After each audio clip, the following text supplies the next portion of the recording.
Good morning and welcome. Thank you, as always, for listening to Bat Talk with Sharona.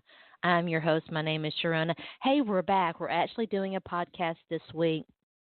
If you follow me on social media, which you can follow me on Twitter at Sports by Sharona, you know that I've had some health issues over the course of the past, really the past year or so. I'm finding that as I get older, your family history is a medical history is so important, and I'm just out here trying not to get heart disease and diabetes and cancer and all those other wonderful things that seem to run in my family. But I'm feeling better. Thank goodness I'm feeling better, and so we're back. Uh, Blog Talk Radio was down last week when we originally planned to do this podcast, so we weren't able to do it that day, and then I was sick and sick for about a week, and so we weren't able to bring you my chat with David Malandra. We sat down and talked about the Philly draft and the Eagles and a lot of different things. We're going to play that here in a minute. Um, we're going to catch you up a little bit on some of the things that are going on in the sports and entertainment political world, and also in our final segment, the final word segment, had an opportunity to listen to Rich Eisen's podcast, his radio show, which is really one of the few shows that I'm so bad about listening to podcasts. I keep, or any sports talk radio, generally speaking, is awful, misogynistic and awful. And so I don't listen to very much of it, but there are a lot of great football the Roto World guys and RotoViz guys do, and I'm going to leave some names out, but those two names come to mind. In fantasy football, they do great work there. Of course, the ITP guys, you should check them out. Also, the Wednesday night NFL female show and my Wednesday night show with Zach Law. But Rich Eisen's podcast is one of the very few that if I get an opportunity to listen to it, I do. And so I was listening to it not yesterday, but the day before. Tom Brady stuff is going on. And we'll talk about that. I've got some thoughts on that. We'll talk about that in our final segment. And also, I submitted a poll question to you guys. It's interesting that, and I really appreciate everybody responding. Bad sex stories. I'll start. I'll go first. Everybody knows I'm not afraid to overshare. So yes, I've had sex so bad that it completely turned me off of sex. I didn't change teams. It wasn't, if that's happened and if you have, that's all right. I mean, love is love, and I'm a big believer in love the ones who love you and all that. But it's one of those things where you like, I'm like the only person this has ever happened to. And so I posed a question on social media about if you'd ever had a sex experience so bad that it turned you off. And I was kind of amazed at the number of people who responded and shared similar experiences. So we're going to talk about that too, and let you guys hear. I won't name names. I'm here to protect your privacy. We're all about privacy here. So, but it was interesting chatting with people about men and women and how they approached it differently. And so we'll talk about that in the final portion of this show too. We'll only go roughly about 45 minutes, maybe an hour. If I get on a roll, maybe we'll go an hour. But the plan right now is only to go about 45 minutes, and we're going to hopefully, if the trend continues and the higher powers, whoever they are out there, see fit to let me live another week. We'll be back next week with another podcast. And what we're going to try to do is, we've been saying this for a while now, do shorter podcasts, 45 minutes, maybe an hour. Try not to go over an hour and touch upon everything. And we're going to, because we don't stick to sports here, we'll talk about a variety of things. And if you have a topic you want us to address, or a guest that you want us to have on the show, hit me up, Sports by Sharona. Send me an email if you don't want to hit me up on social media. You can send me an email, sportsbysharona@gmail.com. I always like to hear from people and get different perspectives and all of that. And by the way, if you can still at this point in time support Donald Trump in his presidency, I want to hear from you, because I literally cannot wrap my head around how there's any support left. So if you're one of those people, and I'll try not to judge, but hit me up. I really want to talk to you. I want to find out why. I want to hear from you. I want to find out why. Let's talk about it. Hit me at Sports by Sharona on Twitter, or sportsbysharona@gmail.com. So we'll take a very, very quick break. And when we come back, my chat with David Malandra, who covers a wide variety of sports in the Philadelphia area. It was a great chat with him. I always appreciate people willing to donate their time to come on the show. So we'll take a quick break. When we come back, my chat with David Malandra. So stay tuned in. You are listening with Sharona.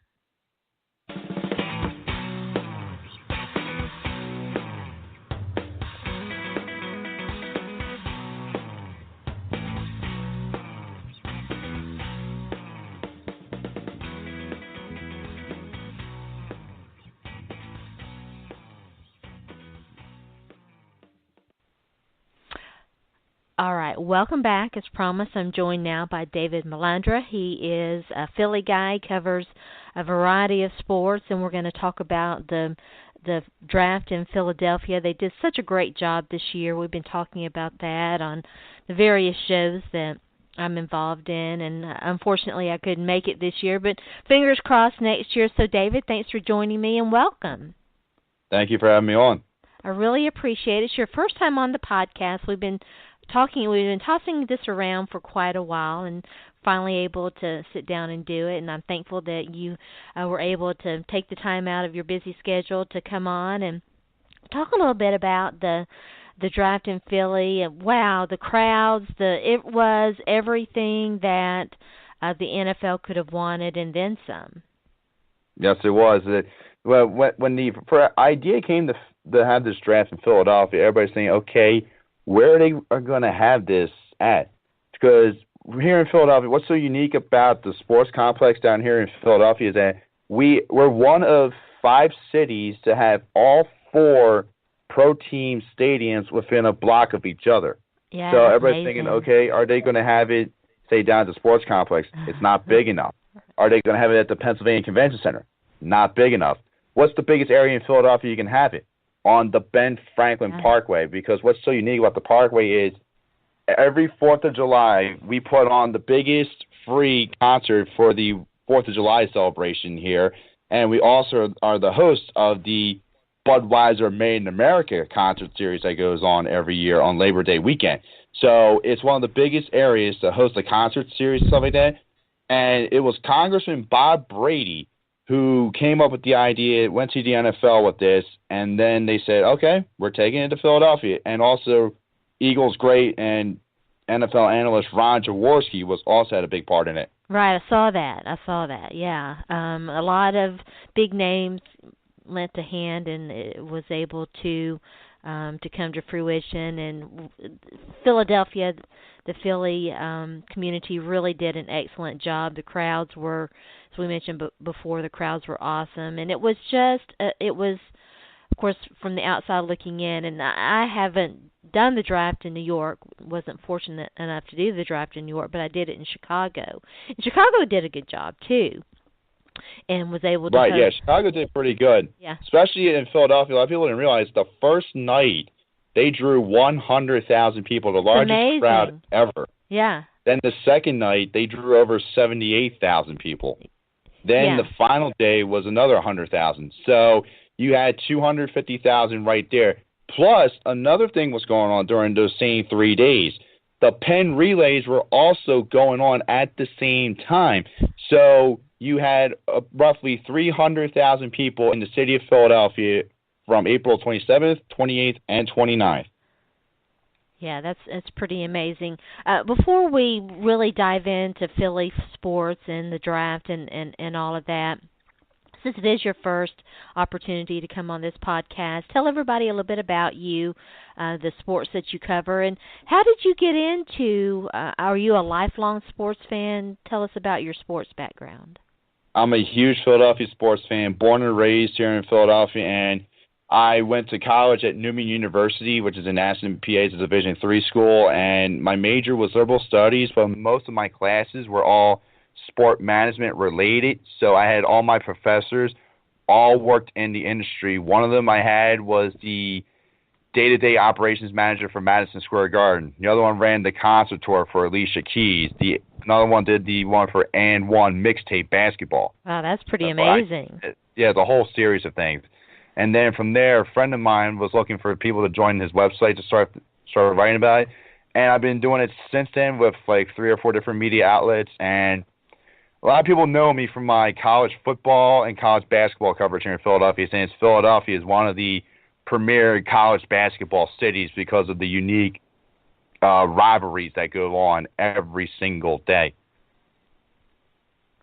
Yeah, Philly is a great sports town, and I know that there's at least a kernel of truth there, but I think that Philly sports fans get a bit of a bad rap. The ones that I've interacted with are fantastic. Yeah, because when people think of Philadelphia sports fans, they think of the one biggest thing that everybody always brings up, which is with the time that we beat up Santa Claus with snowballs. That's the oldest thing they keep bringing up. And then the second oldest would be when we threw batteries at J.D. Drew. Then another scenario, the turf at Veterans Stadium was bad. Then we had the penalty box incident where Maple Leafs forward enforcer Ty Domi squirted a water bottle at one of the Flyers fans, and the fan broke into the penalty box, and Ty Domi beat the living hell out of him. And it became a national story then. Then just 2 years ago, when the Flyers were in the playoffs against the Washington Capitals, this was the playoffs last year. The first home game after their owner, Ed Snyder, passed away, they gave out the bracelets. And then halfway through the third period, the Capitals were beating up the Flyers badly. The referees were just not making the calls, obvious penalties right in front of them, and they were not making them. It got to the point where the fans started throwing bracelets on the ice, about roughly 200 of them, and everybody's saying, "Oh, you're disrespecting the memory of Ed Snyder, and you're throwing the Ed Snyder bracelets." But eventually turned out the bracelets they gave out, because I was at that game when it happened, they were just plain or normal bracelets that you get at a concert, and they ended up on the ice, about roughly 200 of them. And now everybody's wondering what happened to those fans that threw them on the ice. Word has it they got their tickets revoked because each bracelet had a tracker for where they belonged to. Wow. That's been kind of a big discussion in light of recent events. What about banning season ticket holders and what have you. And it's a bigger discussion than I had really thought about. And we don't have time to talk about it today, but I hope that you'll come back and maybe we can talk about some of these things. It's interesting that you brought that up because it's a topic that has been it's fascinating to me right now. But yep, no problem. Because Philadelphia, we're known for a lot of unique situations, especially when you come to Philadelphia. There's a couple of things that are a must do. One, you must have a cheesesteak. Two, you must run up the Art Museum steps from, if you remember the Rocky movies, the infamous scene where he runs up the Art Museum steps. Every out-of-towner must run up the Art Museum steps at least one time. Yeah, that what an iconic kind of image that is. So you've been a sports fan your whole life, and you kind of tailored your education around it. It's interesting times in sports media, in journalism and media in general. What did you make of all the layoffs and what have you at ESPN? Some of the layoffs were very head-scratching because couple of those reporters that got laid off, I've actually made connections with over the last couple of years. Just to name one of them was Dana O'Neill. Uh-huh. She was a former reporter here in Philadelphia at the Philadelphia Daily News, and I see her every time when I cover some of the NCAA basketball games, and she's there, which is always cool. I always have great chats with her. So that one hit closely with me because she was a good friend. She's a good friend of mine. Yeah, that was a surprise for me as well. She was a surprise. Or if I started listing people, I would inevitably leave someone out. And I'm going to be talking about that in other segments. On this podcast is going to air on Friday morning. We're recording this on Thursday evening, so her name was a surprise. It's interesting that some of the names that are kind of associated, a little bit with ESPN and what ESPN did so well, and the name that comes to my mind and the one that hit home for me the most was Jane McManus, who, as far as I'm concerned, was ESPNW. Instrumental in creating that, and so it's head scratching to me as well. So the big draft, it was, as we talked previously, it was a big extravaganza, all kinds of, the crowd was huge and all kinds of activities, and it looked like it was overwhelmingly a huge success, and you were kind enough to share some information with me that Philadelphia had the option in their contract that they could renew this, and so it's going to be held again in Philly? Ron Jaworski, who had a big part in bringing the draft to Philadelphia, told me that in the contract they signed to bring it here in 2017, that Philadelphia has the option to bring it back in 2018. So he said the NFL Commissioner Roger Goodell, and the Mayor of Philadelphia, Jim Kenney, have been talking about bringing it back. So it's not officially done yet, but it looks like they are close to getting it finished. Well, I certainly hope so.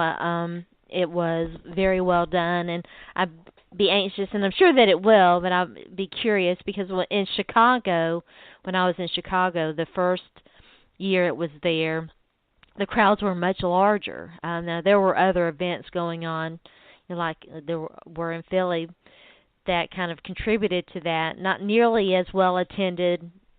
For journalists, it was a lot easier. You could get around a little bit better and faster and easier and all of that. But the crowds definitely diminished that second year. So I'm curious to see what happens with Philly. How did you feel about? I know that you cover the Eagles. How did you feel about the Eagles draft?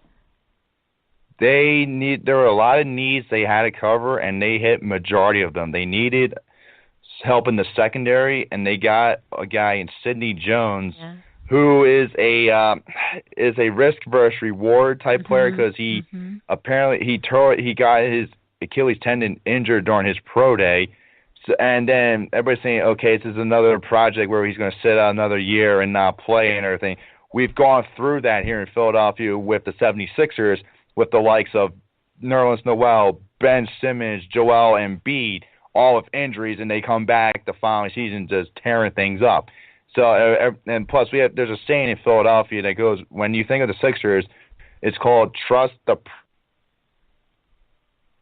worldwide. You may have seen it during national TV games the Sixers when they were here in Philly. The crowds would be going to the loudest, trust the process, and it's been a thing we've been saying for the last 4 years here in Philadelphia with the Sixers. Now they're finally ready to break through next year with Ben Simmons finally healthy, Joel Embiid healthy, and it's just going to be a sight to see next year. And now back and then with the Eagles, Howie Roseman was on 94 WIP this morning saying that he's taken a page from the Sixers medical staff of how to handle an injured player like Sidney Jones, who with his Achilles injury. Yeah, it really is sad to see. That's another topic that's kind of been big here lately with, some guys not doing the bowl games and what have you. And, the injury that he suffered, that was it could easily have been tragic. And fortunately, he did get drafted. I think he went to a great place. I'm a big Jim Schwartz fan, and I think that he's a good guy to help bring him along. The Eagles also drafted a local kid, a kind of a local favorite, in Derek Barnett. So of course I have to give you high marks for that. Yeah, Derek Barnett. The connection Derek Barnett to Philadelphia is that at Tennessee he broke Reggie White's sack record, and Reggie White played most of his career here in Philadelphia. Yes, it was funny when he was asked about that, when after he got drafted, and he said, "Of course I know about Reggie White. I played at Tennessee." So he's a smart young man, and from all appearances, a good citizen, and so I think that the I suppose knock, if you want to use that word, is the testing wasn't the best in the world, but the college production is, you can't overlook simply how productive he was in college against some of the best players in the country. That is true. Like some people, like the Wonder League test they do at the combine, some of these guys don't draft well, and they actually take the test well, and they fall in the draft. So in the last couple of years, like best example, last year you had the college football defensive player of the year, Tyler Matakevich, from Temple University, who's projected to go within the top 2 rounds. He went in the 7th round because some are thinking was it from the Wonder League testing they did. He probably didn't do well, and stuff like that. It's a real complicated process. But back to the NFL draft in Philadelphia, one of the feel-good stories from the draft was local products from Temple. Like 2 Temple players got drafted. Actually, it was like a couple players from Temple got drafted. Yeah. First off, Hassan Reddick went to the Arizona Cardinals, who their head coach is a former Temple Owls coach in Bruce Arians. Great connection there. Then you had a Villanova player who was the first Villanova defensive player drafted since Howie Long, and he's going to a good situation in Kansas City. And then the Buffalo Bills landed a player in Deion Dawkins. So those are the 3 big names that were projected to be drafted early in the draft, and they went exactly where they went. Yeah, I thought that Philly had one of the best drafts in the division. I was not a fan at all of what the New York Giants did. I thought the Washington Redskins had a nice draft, and of course now that Jerry Jones isn't meddling as much, the Cowboys are doing much better, and they didn't. Speaking of the Cowboys, this is where it gets there. Everybody is trying to figure out what is the hatred for the city of Philadelphia for the Dallas Cowboys. It's just long history of hatred that we have for the Dallas Cowboys. If you look at a long scheme of things, the Eagles players hate the New York Giants. The Eagles fans hate the Cowboys. Then the second night of the draft was the absolute tipping point.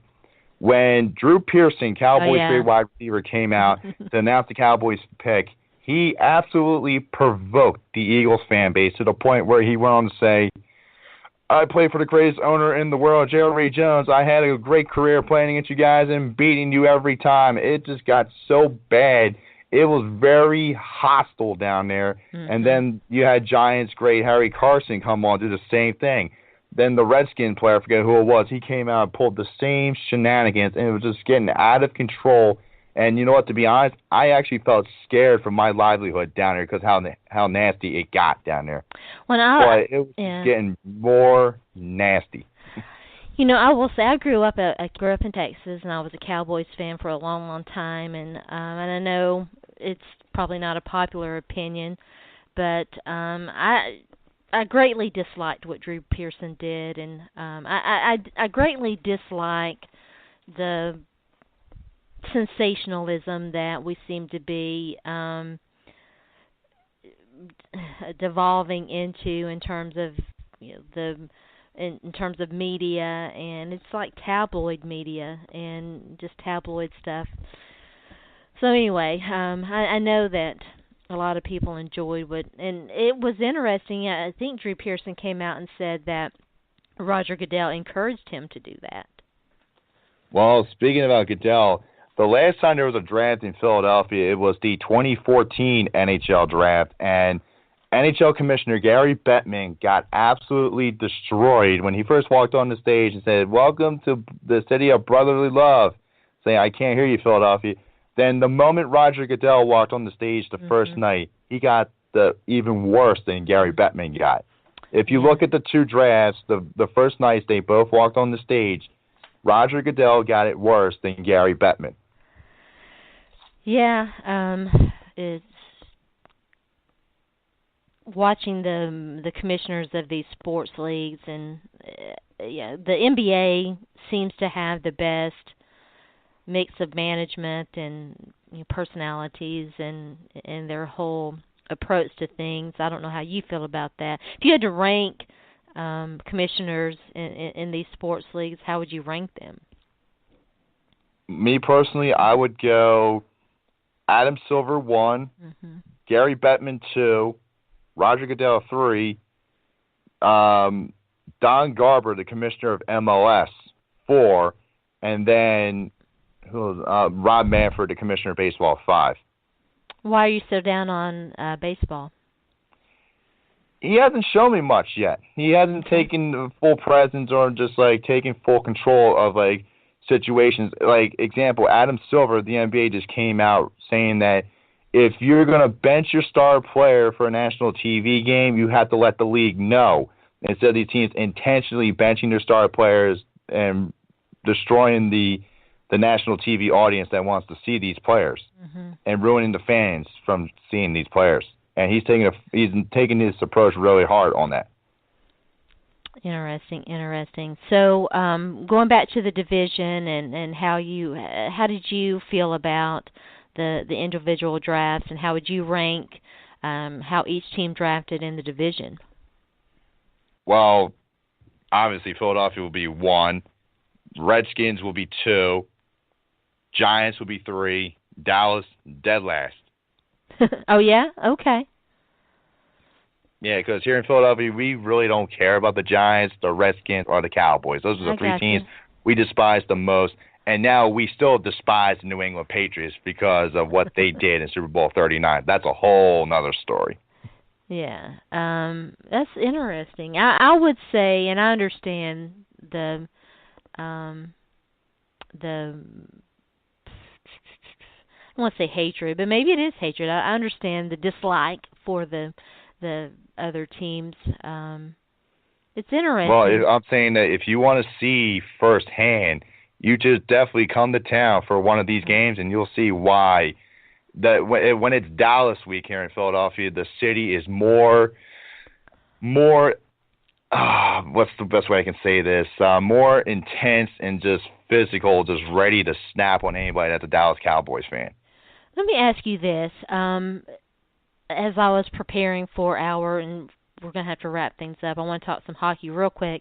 As I was preparing it, I noticed the split in the Eagles' win-loss record. And why were they such a poor road team last year?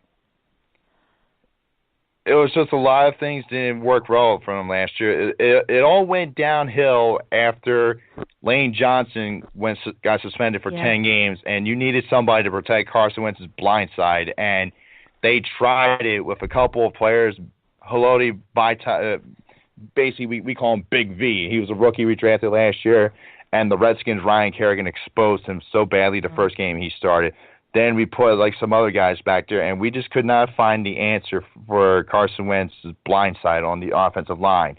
Then when Lane Johnson came back, we beat the Giants and we beat the Cowboys. And speaking of the Cowboys, they have not won since we beat them last year.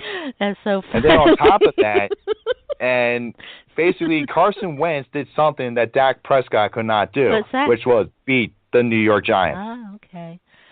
Yeah.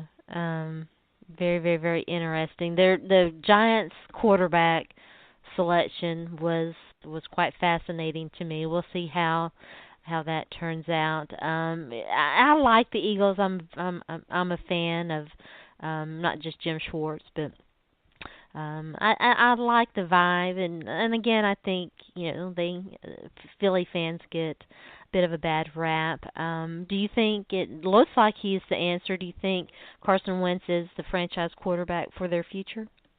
I'm telling you, he's the future. Especially the head coach we have, Doug Peterson, was the guy who got replaced for Donovan McNabb. So he knows the transition of how things went through the first time around when Andy Reid came in as head coach back in 1999, and he drafted his franchise quarterback to be Donovan McNabb.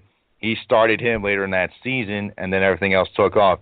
But we can also say thank you to the Minnesota Vikings for that first-round pick. Yes, because absolutely. If it wasn't for Teddy Bridgewater going down with a knee injury, the Eagles did not have a first-round pick in this year's draft. I'm just so heartsick about Teddy Bridgewater and all the news that we're hearing, and I very much suspect that he's never going to play again. And it's heartbreaking to me. So young, but I'm sure that he'll be fine. But yeah, it's very interesting. What are the expectations for the Eagles this coming season? They went 7-9 last year. What do you think are the expectations are for this year? I see going 9-7 this year. Okay. And possibly cracking in the wild card spot. Okay. Very good. Very good. Who's going to challenge them for the division? Well, the Cowboys. Well, a lot of people don't notice the last several years, the team that has won the NFC East has not repeated the following year. So there has been a different winner of the NFC East the last 7 years. The last team to repeat back-to-back years winning the NFC East was the Philadelphia Eagles that did it in 2002, and 2003, and 2004. Now, that happened in the NFC South, and finally the Panthers were able to do it. 1 year, none of the teams were very good, but very, very interesting stuff. Are you a Pens guy? Do you follow the Pens closely? Well, put it this way, the Penguins are worse hated here in Philadelphia than the Dallas Cowboys when it comes to different sports here. We hate the Penguins and the Cowboys a lot, including the New York Mets. We hate them a lot more, too. Okay. So you can tell good stuff the to eastern know. side of the state of Pennsylvania, we are pro. We don't give a crap about the other city. But the western side of the state of Pennsylvania, we have a lot of issues with the Pittsburgh Penguins. Trust me. Okay. Like I said, you should definitely come to town for a Flyers-Penguins game. So you're a big Preds fan now, eh? Oh, Predators? Oh, yes, because of the head coach of the Predators used to coach the Philadelphia Flyers and Peter Laviolette. So I'm all for Nashville. Yeah, and P.K. Subban's kind of a great guy too, and I'm so proud of them. It's been a great season. Man, it's amazing to watch, and of course Nashville is pretty proud, and there's nothing like playoff hockey. It's seriously, it is the best. Well, you should definitely, if the Flyers make the playoffs next year, you should definitely see how crazy it is up here for playoff hockey. I will do that. What's your favorite sport? Do you have a favorite? I go college basketball because of the rich history we have here in Philadelphia, since it was just announced today that the Ivy League basketball tournament, which started up this year, was held at the Palestra, which is on the campus of the University of Pennsylvania. The Ivy League announced they will have the Ivy League tournament return to the Palestra in 2018. Oh, that's pretty neat. And what's so unique about the Palestra is known as the Cathedral of College Basketball. It holds 8,000 seats, and it's real old school type of basketball gym. When you first walk in, it is just loaded with history all around the entire concourse. And you first walk in, if you get like a typical Big Five game, basically we have a thing in Philadelphia called the Big Five. It's like 5 city schools going at it. Then there's another school that gets left out called Drexel. So now we have to call it the City Six. So because of that, each of these teams have a series of round-robin games to see who will be crowned the city champion for that year. And most of the games are played at the Palestra. You just play right down the middle, one half of the side, say, for Temple, the other half of the side for St. Joe's. It's one of the more intense atmospheres you ever see for a college basketball game in Philadelphia. Yeah, I love college basketball as well, and you're right. College sports, the tradition there, the rich tradition there is really what makes it great. And exactly, the especially since Philadelphia is going to be hosting the Army-Navy game.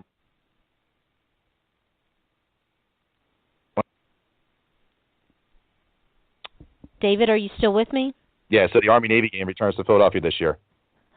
Excellent, excellent. It was such a pleasure to have you on today. I'm sorry that we didn't get a chance to cover um, everything. There's so much to talk about, but tell everybody where they can find you, find your work, and um, promote yourself. This is your opportunity to promote yourself. You can follow me on Twitter at David_Malandra. As you'll be seeing me on there, I'll be posting everything from a Philadelphia perspective, what it's like being a sports fan and also a reporter here in Philly, covering all the different unique sporting events, and just giving the pulse of what it's like to be a sports fan in Philly and being around these college athletes year round. All right. Thanks again for joining me. Have a great day. No problem.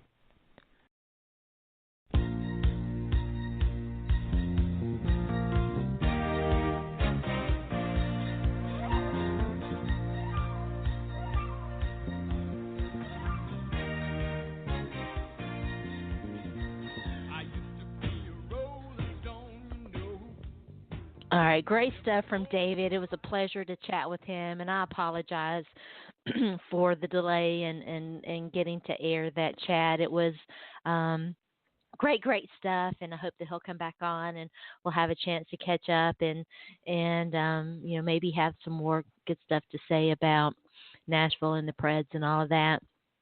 So, all right. So I really appreciate everyone touching base with me and sharing their bad sex stories.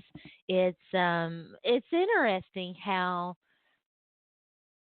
and it's not an incredibly large. It's just a lot larger than I actually anticipated, but it's not an incredibly large sample size. But it's interesting. So we're going to talk about bad sex stories, and then we'll come back and wrap things up with Tom Brady and my thoughts for Rich Eisen. So we'll take another quick break. Then when we come back, your bad sex stories, and I'll share mine first.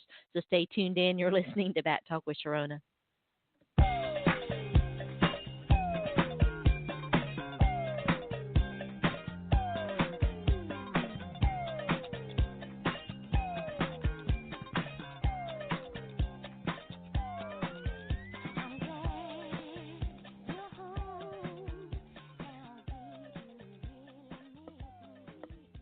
All right. So again, shout out to everyone who weighed in on the very informal poll question. It's interesting that bad sex is a thing. You got to take pride in your work, people. And if you're not taking pride in that, what good are you? So yes, I have had sex so bad that I was like, I just took my ball and went home. And it's interesting from chatting with people about this. I think it's easier for women in a way. Someone made a great point that men are kind of the hunter gatherer kind of mentality background, and I do wonder how much of this is socialized or genetic or what have you. A topic to explore maybe for another day. But just from my very informal discussions with people, it does seem like women were far more willing to say, "Fuck this, I'm out," than men who were more dedicated to trying to fix it. Maybe I don't know, but I think it's easy. Listen, I'm a grown ass woman. I have electricity and a vibrator, so I'm good. And the women that I talked to, by and large, were the same. We have alternate ways of dealing with this situation. Where I guess for men, maybe it's not. I mean, they do too, but they don't have, as far as I know. Maybe you can inform me here, the fancy toys that we have, and so it's easier for us. And listen, if we're talking a long drought here. I'm not going to say publicly because you'll feel sorry for me, but an incredibly long. I'm just like, listen, I'm just not going to.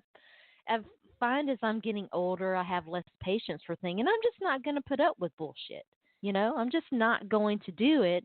Um, I can take care of my own needs, but I might have to come out of retirement. I was chatting with one of my guy pals, and I said, I might have to come out of retirement and see what's out there. I don't know.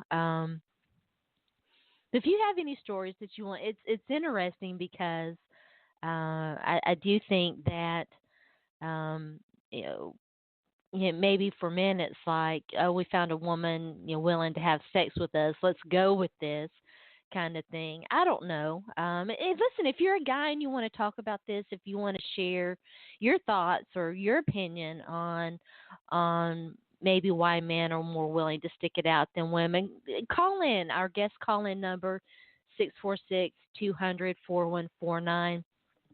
Would love to hear from you on this topic. But I do think that for women, it's easier because and we ain't got to put up with your crap. We can just plug in the electronic device or batteries if you're using a battery operated um, Marvel. That's you can do that too, and take care of business, and it's always on time and never it's never messy, or you don't have to get into a lot of the other crap that you might have to get into. It works. So but I would love to hear from you. If you want to go, uh, we won't share your name if you want to remain anonymous, or women too if you want to call in and talk about it. I want to hear your stories.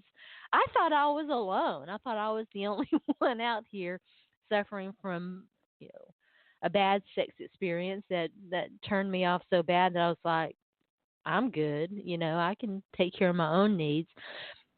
But amazingly, I'm not the only one. So that's good information to have. Very interesting stuff. Yeah, it's a good topic. Maybe we'll talk about it some more. I don't know. But I do appreciate, again, everybody who touched base, who was willing to, men and women, both, who are willing to share their stories with me. And, it's the more fascinating part about it is what, to me, was what people found bad about it. And so would love to hear more stories if you're willing to share. So as I was talking earlier on in the podcast, if I get an opportunity, I listen to the Rich Eisen show, and I was listening to it. This is Friday, I guess Wednesday, and it is Friday, right? And he was talking about the Tom Brady thing, and I had not listened. I didn't know what Giselle had said, um, and so I caught the podcast and heard what Rich Eisen had to say about it. And then I kept intending to catch it. So this morning I caught that little clip. I didn't listen to or watch the whole thing, but I wanted to see what she had to say about Tom Brady and concussions and all of that, because as I was listening to Rich Eisen, I had like so many thoughts. So we're going to take another quick break. When we come back, we're going to talk a little bit about so stay tuned in. You are listening to Bat Talk with Sharona.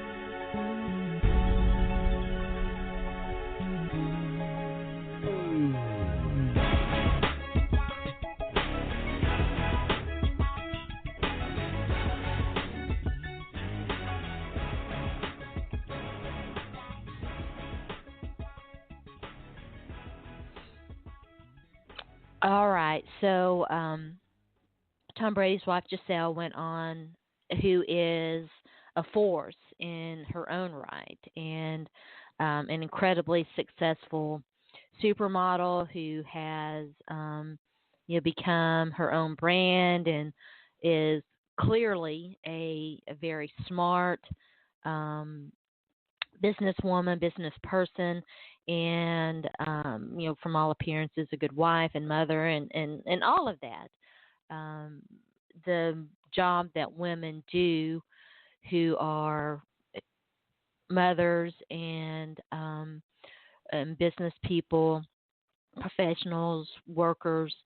It's incredible. It's an incredibly hard job to wear so many hats, and I have so much respect for her and for what she's able to accomplish in her life and her career.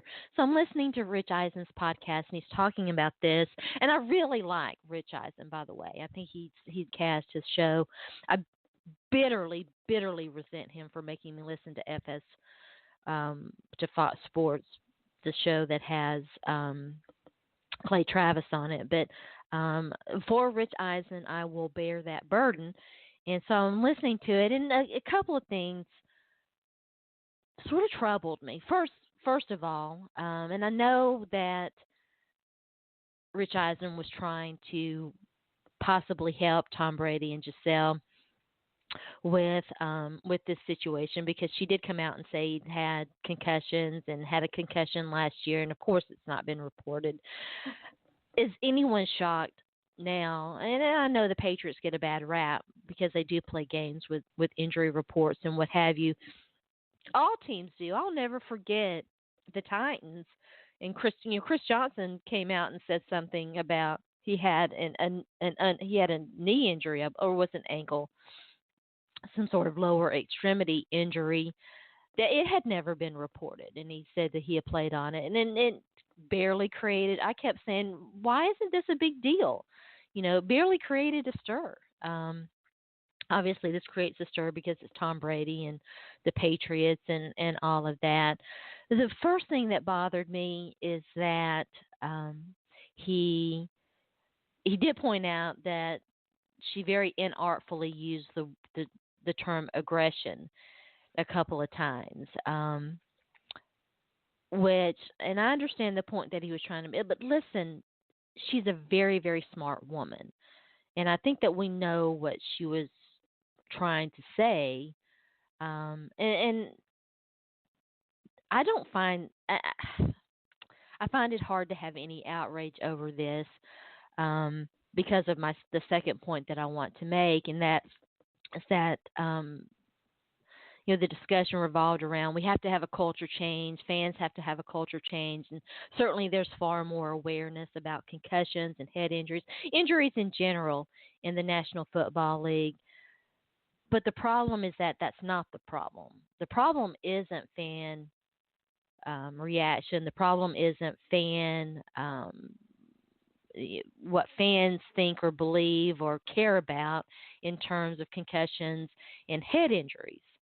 The problem is that these guys want to keep their jobs. And it is really no more simple than that. And nobody knows that better than Tom Brady. It's pretty interesting that, well, we'll get to that in a minute. Yeah, I mean, Tom Brady knows better than anybody how you can lose your job, because he got his job, from Drew Bledsoe, who was having a great season. And it's very reminiscent to me when we're talking about, I cannot help but, when we talk about this issue, remember Alex Smith and Colin Kaepernick. Alex Smith with his concussion, who missed a game. Colin Kaepernick came in and played well, and that's how Colin Kaepernick got his job. And I see Ryan Fitzpatrick got a job today, but Colin Kaepernick is still a lonely bridesmaid out there waiting for that call. And I'm reminded that Colin Kaepernick took over for Alex Smith and took the San Francisco 49ers to the playoffs 2 years in a row. A playoff caliber quarterback, and he can't get a job now. We're going to have to talk about that on another podcast, because I'm offended by it. I'm extremely offended by it. But back to Tom Brady. It's interesting because certainly Tom Brady knows what missing a game or two can. Of course, he's Tom Brady, and he did miss games, last season because of Deflategate. But guys don't want to lose their jobs. Of course, they're not going to talk about injuries or concussions or what have you. In the hot commodity this whole off season, the latest uh, hot girl in town is Jimmy Garoppolo, who was the subject of numerous trade rumors and buzz and all of that. So he's the hot commodity in terms of backup quarterbacks right now. And we're going to come to a point where that's going to be a discussion. Old man time is undefeated, and we saw this a few years ago when Tom Brady was having um, a relative for him, for him and the Patriots, a relatively bad season, and there was all that discussion about this mysterious thumb injury that was impact, and his receivers weren't that good, and certainly that contributed to it. But there was this mysterious, and by the way, this was the year before Deflategate. Let's not forget that either. But this mysterious thumb issue, and there were discussions then, and you saw people talking about a trade and a possible trade and all that. The time is going to come, and Tom Brady knows that. He's getting older. He's knocking at 40 years old, and guys don't want to lose their jobs. It's really not any more complicated than that. So of course they're not going to report these things.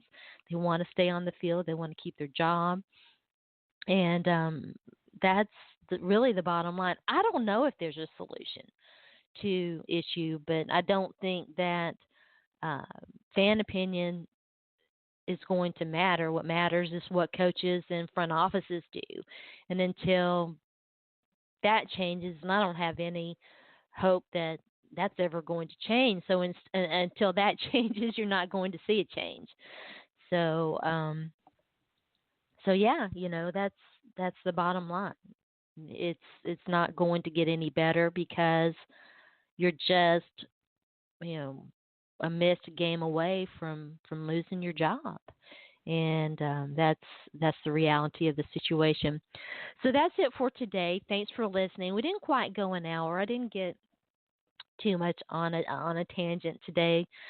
Maybe gather some energy and go on one next week. Shout out again to David Malandra, who joined me to talk about Philly sports, and to everyone again who weighed in. We're going to maybe start doing a weekly question like that because I enjoy the interaction. And again, if you ever want to call in and weigh in on anything, 646-200-4149. If you want to be a guest on the show, hit me up, Sports by Sharona on Twitter, sportsbysharona@gmail.com via email. Again, with the higher powers that be see fit. We'll be back next week with another great podcast. Happy Friday. Have a great weekend. I'm very excited. This weekend is it. You guys know that I'm a big fan of the Netflix show since season 2 is out. I've been deliberately holding off, building up that anticipation. I'm going to watch it this weekend, so we'll talk about that next week, get my reaction to that. Hope that you have a wonderful weekend, and we'll be back next week. So stay tuned in. You've been listening to Bat Talk with Sharona.